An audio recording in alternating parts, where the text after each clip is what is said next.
अस्सलाम वालेकुम दोस्तों, हूँ आवां जो आपरो अब्बास अली कुंभर ऐं असांजो हमसफ़र साथी एडिटर विक्रम कुमार। असां चतूं रोलाहिरी मज़ाया शाही तमाम बेहतरीन सिटा चूंड करे मोकले मोआयोसी निडड़ो शादेब हुसैन कुंभर।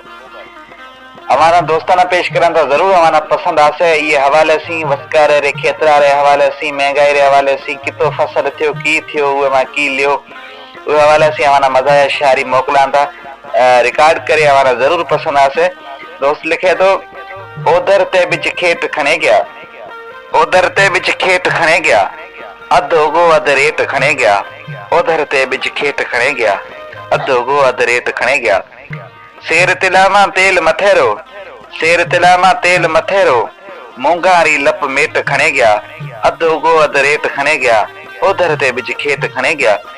खेतर पके ना खूंटे खूंटे, खेतर पके ना खूंटे खूंटे, पंज मणा जितो पेट खणे गया, अध उगो अध रेत खणे गया, ओदर ते बिच खेत खणे गया।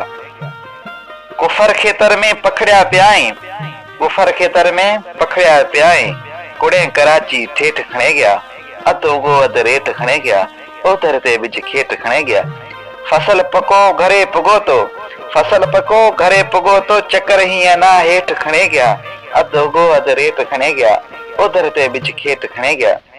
अध खितो त्यो खेतर धनीरो, अध खितो त्यो खेतर धनीरो, अध बच्चो ओ सेठ खणे गया, ओदर ते बिच खेत खणे गया, अध पको अध रेत खणे गया, ओदर ते बिच खेत खणे गया।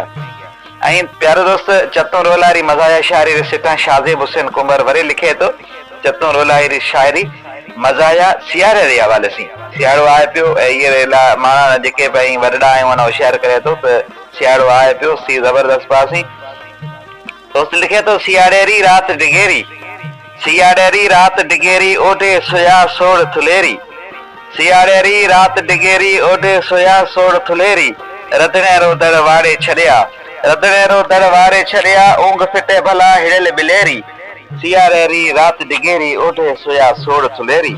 दावत होए भले न होए, दावत होए भले न होए, शादी छड़नी कौन भलेरी, ओडे सोया सोड़ थुलेरी, सियाड़ेरी रात डिगेरी।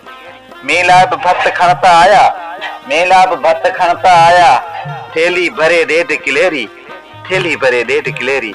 अदा चतुर रोलाई महंगाई रो दौर है, जाबर महंगा है ना, 1.5 किलेरी थैली भरसो तो की कमर से जेको खाण वारो से उहे रो उते हाल केड़ो थी से, उहे रो अशर केड़ो थी से, उहे करे तमाम बेहतरीन सिटा ख्याल करो। अल्लाह तमाम खुश रखे। तमाम बेहतरीन शायरी